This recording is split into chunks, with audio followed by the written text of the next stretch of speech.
한국 외국어대학교 폴란드학과에서 학생들을 가르치고 있고 번역가로도 활동하고 있는 최성은이라고 합니다. 반갑습니다. 네, 제가 90학번입니다. 여기서 제 나이가 나오는데요. 89년도에 제가 고3이었어요. 근데 그때 세계사에서 정말 엄청난 격동기가 이제 벌어지게 되거든요. 바로 베를린 장벽이 무너지면서 동독과 서독이 이제 통일을 하게 됩니다. 근데 그 이전에 그해 봄이죠. 2월부터 4월까지 폴란드에서는 원탁회의라고 해서 민주화 운동을 했던 자유노조의 그 지도부들과 그 다음에 공산 정권 대표자들이 모여서 정말 평화롭게 2달 동안 협상과 토론과 대화를 거쳐서 민주화를 이룩하거든요. 이게 이제 철의 장막이라고 했었죠. 동유럽 민주화의 어떤 물꼬를 트는 굉장히 중요한 순간이었어요. 그래서 이 한 장의 사진이 저를 폴란드과로 이끌었습니다. 폴란드어는 이제 슬라브어예요. 인도 유럽 어족에 속하고 그 중에서도 서슬라브어에 속하는 언어인데 약간 발음은 우리가 잘 아는 러시아어와 비슷합니다. 근데 러시아보다 조금 더 발음이 부드러운 언어이고요. 제가 처음 폴란드어를 배울 때 느꼈던 첫 번째 매력은 소리입니다. 폴란드어가 자음이 굉장히 발달한 언어거든요. 자음이 무려 23개인데 각각의 음가도 있지만 이 자음들이 이제 2개, 3개씩 겹쳐서 복자음이라고 해서 굉장히 아름다운 소리들을 내는데 이게 마치 바람이 나뭇잎을 스치는 소리 같기도 하고 막 파도가 술렁이는 소리 같기도 하고 엄청 신비롭게 들렸어요. 그래서 소리에 먼저 매료가 되었고 두 번째 폴란드어의 매력은 굉장히 단어 하나에 정보가 많이 담긴 언어예요. 그래서 말을 짧게 하고 간략하게 해도 많은 정보를 전달할 수 있습니다. 또 한 가지 매력은 폴란드어는 문학적으로 굉장히 풍부한 언어예요. 이제 폴란드어 사용 인구가 전 세계에 한 5천만 명 정도 되는데 그러니까 소수어라고 할 수 있죠. 그런데 노벨 문학상 수상자가 무려 5명이나 됩니다. 그리고 그 중에서 2018년도에 노벨 문학상을 수상한 올가 토카르축이라는 여성 소설가가 있는데요. 이 작가는 또 저의 절친입니다. 남들이 안 하는 전공을 하다 보니 이런 일이 생기더라고요. 폴란드 학과에 이제 여러분이 입학을 하게 되면 학과 내에 이제 표준화된 교육 과정이 있습니다. 그래서 초급부터 고급까지 정말 단계별 수준별로 폴란드어 실력을 확실하게 키울 수 있고요.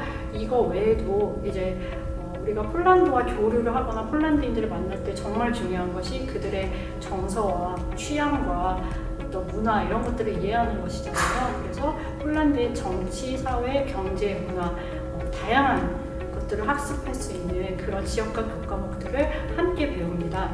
이문화 중개 능력을 키우는 그런 인재를 양성하는 게 이제 저희 과의 목표이기도 한데요. 그래서 그런 것들을 이제 실현할 수 있는 학생들이 세계 시민의식이라든지 문화적 감수성이라든지 공감 능력 이런 것들을 배울 수 있는 그런 교과목들을 끊임없이 개발하고 있어요. 세 번째는 비교과 프로그램이 발달되어 있어요. 그 이유는 폴란드어는 국가가 대통령령으로 지정한 특수 외국어입니다.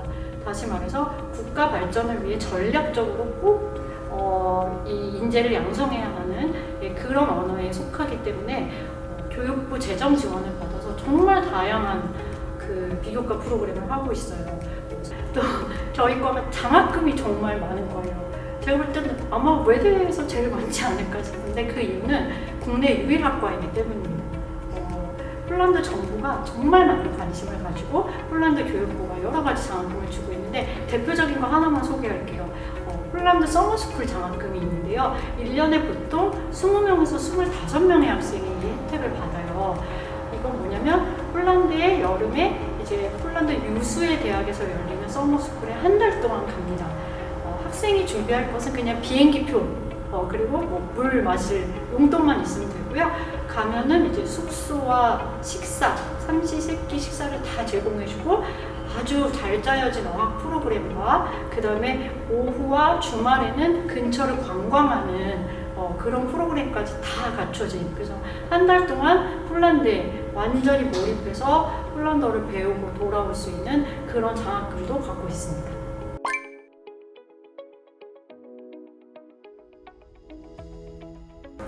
폴란드어는 국가를 수립할 때 기독교를 받아들이면서 만들어진 국가라서 라틴어 문화권입니다.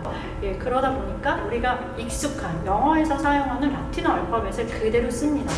다만 영어의 차이점은 아무래도 그 라틴어 알파벳으로 표현할 수 없는 음가들이 있죠. 폴란드어 고유의 소리, 옹, 엥, 쥐, 쉬 이런 발음들을 내기 위해서 일부 우리가 알고 있는 그 알파벳 철자에 밑에다 꼬리를 붙인다든지 아니면 위에다 빗금을 긋는다든지 이렇게 해서 폴란드어 고유의 음가를 표현을 합니다. 그래서 여러분들이 폴란드어를 배우려고 한다면 굉장히 쉽게 배울 수 있어요. 우리에게 익숙한 라틴어 알파벳을 토대로 몇 개의 특수 문장을 배우면 폴란드어 알파벳은 바로 마스터할 수 있다. 그리고 철자에서는 영어에 있는 Q나 V나 X는 폴란드어에 없습니다. 이 정도가 영어의 차이점입니다.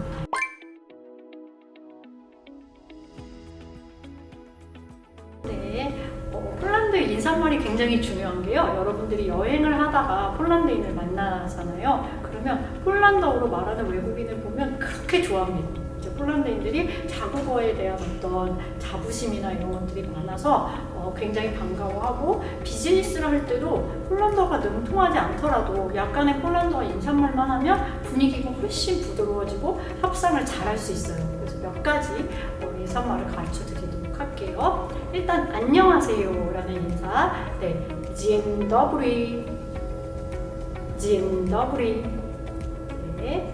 그리고 이제 헤어질 때 하는 인사, 공식적인 인사입니다. 헤어질 때 Do widzenia, Do widzenia. 근데 이거는 이제 어떤 오피셜한 자리에서 격식 있게 하는 말이고요. 친구들끼리도 이제 가볍게 할 수 있는 인사말들이 있겠죠. 뭐 영어에서 하이 같은 거. 예, 친구들끼리는 만났을 때 cześć, cześć 이렇게 인사하고요. 그 다음에 헤어질 때는 또는 빠빠 이렇게 인사합니다. 아주 쉽죠? 그 다음에 감사합니다 가르쳐 드릴까요? 예, 영어의 thank you에 해당하는 표현입니다. dziękuję, dziękuję. 그 다음에 마지막으로 이제 사과의 인사. 사과 이거는 두 가지 뜻이 있어요. 그러니까 I'm sorry의 뜻도 있고 excuse me 하면서 이렇게 말을 걸 때도 사용할 수 있는 문장 하나 마지막으로 더 가르쳐 드릴게요. Przepraszam, przepraszam.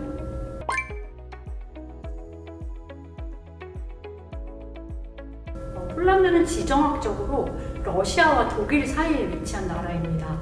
마치 우리나라가 중국과 일본 사이에서 역사적으로 외침을 많이 겪었던 것처럼 폴란드도 정말 많은 외세 점령과 침략을 당한 그런 순환의 역사를 가진 민족이거든요. 하지만 민족의 정체성과 언어를 꿋꿋이 지켜왔다는 점에서 한국과 유사성이 상당히 많은 나라이기도 합니다. 예, 그래서 폴란드인들은 보면 뭔가 우리나라와 뭔가 정서적으로 통하는 부분이 상당히 많은 것 같아요.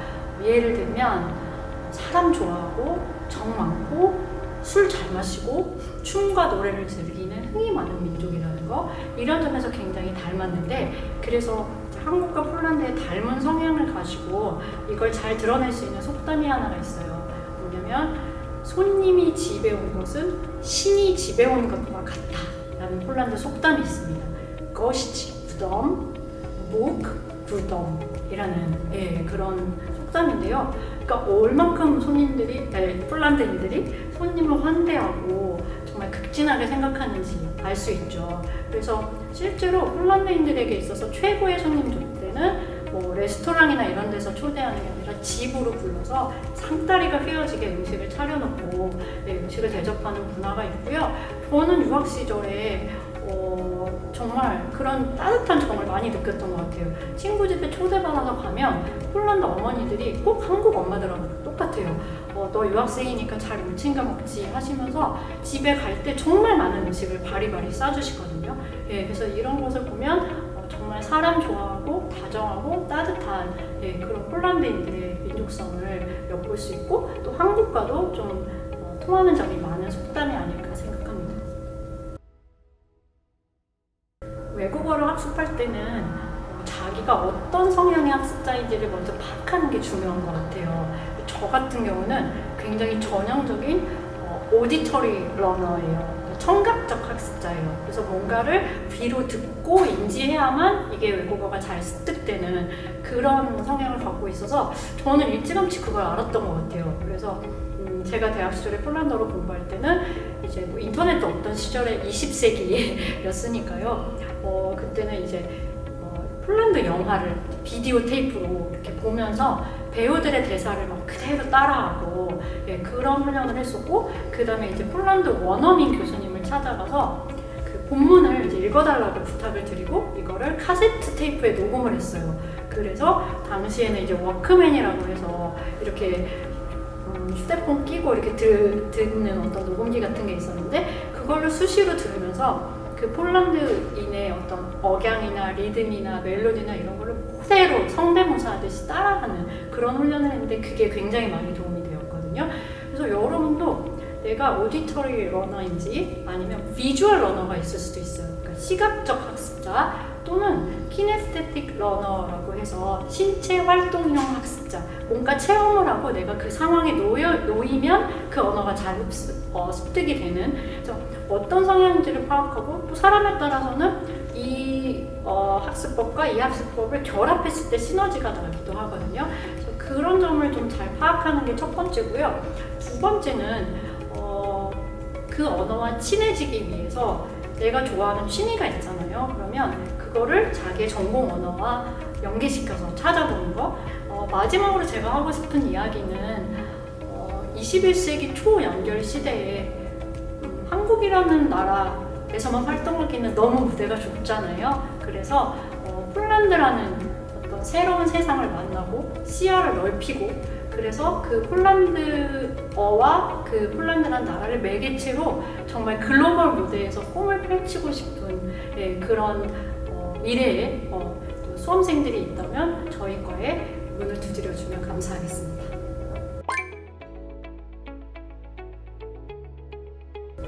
오늘 이렇게 여러분께 폴란드 학과를 소개할 수 있는 기회를 갖게 되어서 너무 기쁘고요.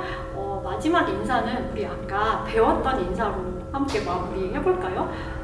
우리는 이제 친해졌으니까 제일 쉬운 인사말로, 친구끼리 하는 인사말로 마무리하겠습니다. 빠! 빠빠!